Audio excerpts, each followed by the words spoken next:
নমস্কার বন্ধুরা, বন্দনা রান্নাঘরে আপনাদেরকে স্বাগত জানাই। আজ আমি আপনাদের সাথে শিম আর মসুর ডাল দিয়ে তৈরি একটা অসাধারণ স্বাদের রেসিপি শেয়ার করছি। এটা নতুন ধরনের একটা রেসিপি। শিম দিয়ে তো নানা রকম রেসিপি আপনারা বানিয়ে খেয়েছেন, তাই একবার অন্তত শিম আর মসুর ডালের এই রেসিপিটা বানিয়ে খেয়ে দেখুন। গরম ভাতের সাথে খেতে দারুণ লাগে। আপনারা আগে কখনো এই শিম মসুর ডালের রেসিপিটা খেয়েছেন কিনা আমি জানি না, তবে আমি বাড়িতে এই রেসিপিটা তৈরি করেছিলাম আর সবার খেতে খুবই ভালো লেগেছে। প্রত্যেকেই খেয়ে প্রশংসায় পঞ্চমুখ হয়েছে। তো সেই কারণেই আমি আপনাদের সাথে শিম আর মসুর ডালের এই রেসিপিটা শেয়ার করছি। আশা করছি আপনাদেরও এই রেসিপিটা ভালো লাগবে। তাহলে আর দেরি না করে আজকে রেসিপিটা শুরু করা যাক। আর আপনারা যদি আমার চ্যানেলে নতুন এসে থাকেন তাহলে আমার চ্যানেলটা সাবস্ক্রাইব করার জন্য অনুরোধ রইল। এই রেসিপিটা তৈরি করার জন্য আমি এখানে নিয়েছি হাফ কাপ মসুর ডাল। ওজনে মাপ হবে 100 গ্রাম। ডালটা একটা বাটির মধ্যে আমি নিয়ে নিয়েছি। এবার ডালের মধ্যে দিয়ে দিচ্ছি জল।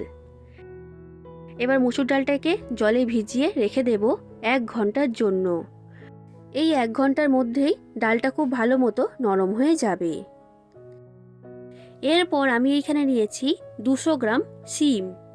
শিমটা জল দিয়ে ভালো করে পরিষ্কার করে ধুয়ে নিয়েছি আর জলটা শিমের গা থেকে ঝরিয়ে নিয়েছি। এবার একটা ছুরির সাহায্যে শিমের দুটো সাইড কেটে বাদ দিয়ে দিচ্ছি। তারপর এই ধারে যে শিমের একটা আঁশ থাকে সেই আঁশটাকে আমি ছাড়িয়ে নিচ্ছি। এবার ছুরির সাহায্যে শিমের এই ধারটা আমি কেটে শিমটাকে ফাঁকা করে নিচ্ছি। আর শিমের মধ্যে যে দানাগুলো রয়েছে সেই দানাটা ফেলে দিতে হবে। তো সব দানা শিমের মধ্যে থেকে ফেলে দিয়েছি আর শিমটা দেখুন একদমই ভেতর থেকে পরিষ্কার হয়ে গেছে। এইভাবেই আমি সব শিমগুলোকে কেটে নেব।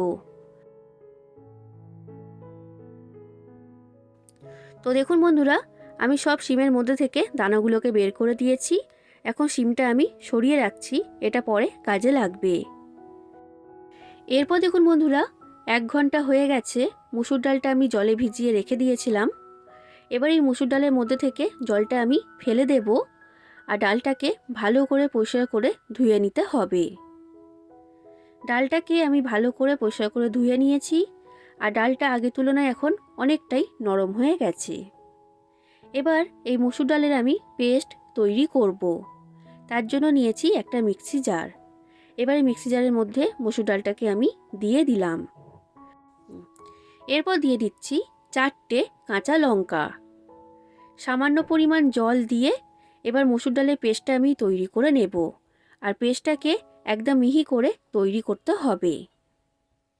দেখুন বন্ধুরা, এই মসুর ডালের পেস্টটা তৈরি করা হয়ে গেছে আর একদম মিহি করে পেস্টটাকে তৈরি করেছি। আর দেখতেই পাচ্ছেন পেস্টটা কিন্তু খুব বেশি পাতলা করিনি, একটু ঘন করেই তৈরি করে নিয়েছি। এরপর গ্যাসের মধ্যে একটা ফ্রাই প্যান গরম হতে বসিয়ে দিয়েছিলাম। এবার ফ্রাই প্যানের মধ্যে দিয়ে দিচ্ছি বড় চামচের 2 চামচ সর্ষের তেল। তেলটাকেও ভালো করে গরম করে নিয়েছি। এবার তেলের মধ্যে দিয়ে দিচ্ছি ছোট চামচের হাফ চামচের মতো গোটা জিরে আর একটা বড় সাইজের পেঁয়াজ কুচি। এবার পেঁয়াজটাকে আমি ভেজে নেব আর পেঁয়াজটাকে একটু লাল করেই ভাজতে হবে। পেঁয়াজটা ভাজা হয়ে গেছে, এর থেকে বেশি লাল করব না। এবার দিয়ে দিচ্ছি 1 চামচ আদা রসুন বাটা। এবার আদা রসুনটাকে দিয়েও ভালো করে ভেজে নিতে হবে, না হলে আদা রসুনের কাঁচা গন্ধ বের হবে। তো এগুলো আমার সব ভাজা হয়ে গেছে। এবার দিচ্ছি মশলা। তো সবার প্রথমে দিলাম ছোট চামচের হাফ চামচের মতো হলুদের গুঁড়ো। এরপর দিচ্ছি লঙ্কার গুঁড়ো। আপনারা যতটা ঝাল খেতে পছন্দ করেন সেই অনুযায়ী এখানে দিয়ে দেবেন। হাফ চামচের মতো জিরে গুঁড়ো আর হাফ চামচের মতো ধনে গুঁড়ো এর মধ্যে দিয়ে দিলাম। এবার দিচ্ছি স্বাদ অনুযায়ী লবণ আর সামান্য পরিমাণ চিনি। চিনিটা এখানে অবশ্যই ব্যবহার করবেন। এবার মশলাটাকে ভালো করে আমি এর সাথে মিশিয়ে নিচ্ছি আর এই সময় গ্যাসের ফ্লেমটা লো ফ্লেমে রেখেছি। মশলাটা মেশানো হয়ে গেছে। এবার তৈরি করে রাখা মসুর ডালের পেস্টটা আমি ফ্রাই প্যানের মধ্যে দিয়ে দিচ্ছি। এবার গ্যাসের ফ্লেমটা লো থেকে মিডিয়াম ফ্লেমে রেখে এই মসুর ডালের পেস্টটাকে মশলার সাথে ভালো করে মিশিয়ে নেব। আর এটাকে ভালো করে পাক দিয়ে নিতে হবে।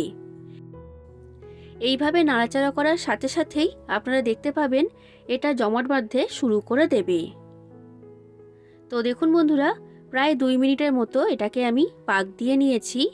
আর এটা আগের তুলনায় এখন অনেকটাই শক্ত হয়ে গেছে। এবার এর মধ্যে দিয়ে দিচ্ছি সামান্য পরিমাণ শাহি গরম মশলা। আর এরপর দিচ্ছি ধনেপাতা কুচি।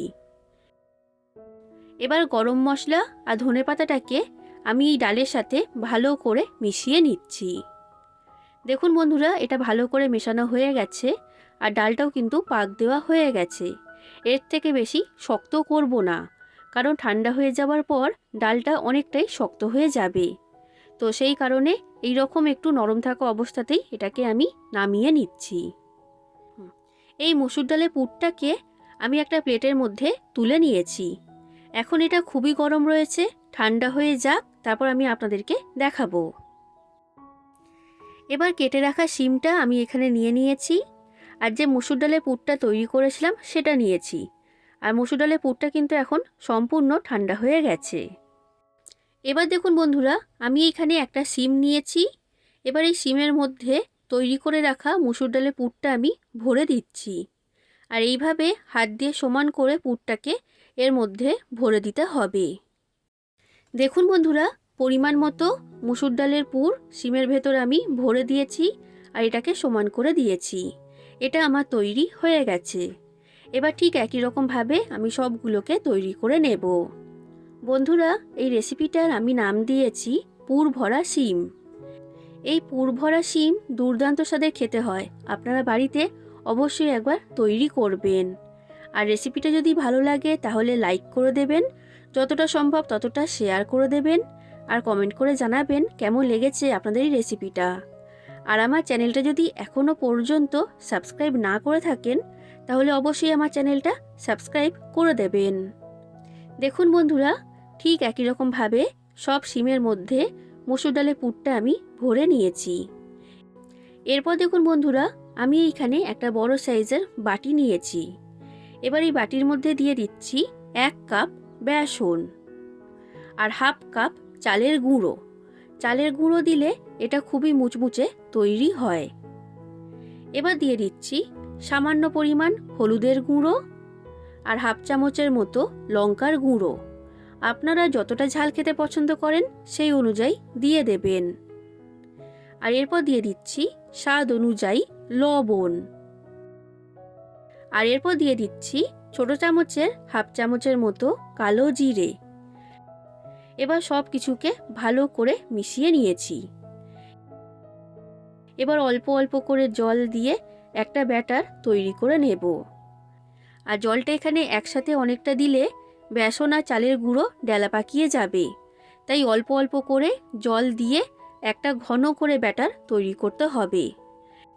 ব্যাটারটা যদি পাতলা হয় তখন ব্যাটারটা শিমের গায়ে ভালোভাবে লাগবে না, তার ফলে এই পুর ভরা শিমটা কিন্তু ভালো মতো তৈরিও হবে না।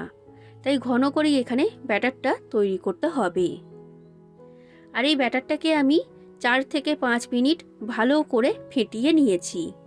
যত ভালো করে ব্যাটারটা ফেটানো হবে পুর ভরা শিম ততটাই ভালো তৈরি হবে। দেখুন বন্ধুরা, এই ব্যাটারটা আমার তৈরি করা হয়ে গেছে। আর এই রকম ঘন করে ব্যাটারটাকে তৈরি করে নিয়েছি। এরপর গ্যাসের মধ্যে কড়াইতে পরিমাণ মতো সর্ষের তেল গরম হতে বসিয়ে দিয়েছিলাম। তেলটা ভালো মতো গরম হয়ে গেছে। এবার এই গরম সর্ষের তেল বেসনের ব্যাটারের মধ্যে 3 থেকে 4 চামচ দিয়ে দিচ্ছি। গরম তেল দেওয়ার কারণে এই পুর ভরা শিমগুলো খুবই মুচমুচে তৈরি হবে। তেলটাকে ভালো করে বেসনের ব্যাটারের সাথে মিশিয়ে নিয়েছি। এটা এখন আমার তৈরি। এবার তৈরি করে রাখা একটা পুর ভরা শিম আমি এখানে নিয়ে নিয়েছি। এবার এটাকে বেসনের ব্যাটারের মধ্যে ভালো করে ডুবিয়ে নিচ্ছি। কোনো দিকে যেন ফাঁকা না থাকে এটা আপনারা খেয়াল রাখবেন। এবার বেসনের ব্যাটার থেকে তুলে এটাকে গরম তেলের মধ্যে দিয়ে দিলাম। বন্ধুরা, এই পুরভরা শিমগুলো সর্ষের তেলে ভাজলে এর টেস্ট অনেক গুণ বেড়ে যায়, তাই এখানে আপনারা সর্ষের তেলটাই দেওয়ার চেষ্টা করবেন। আর যদি আপনাদের কাছে সর্ষের তেল না থাকে তখন আপনারা সাদা তেল ব্যবহার করবেন।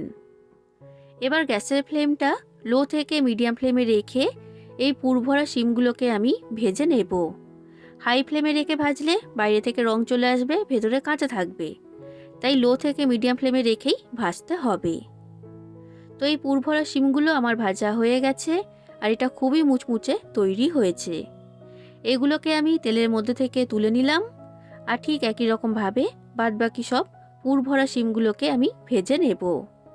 তাহলে বন্ধুরা দেখে নিলেন তো মসুর ডাল আর শিম দিয়ে একটা নতুন ধরনের রেসিপি কিভাবে তৈরি করবেন।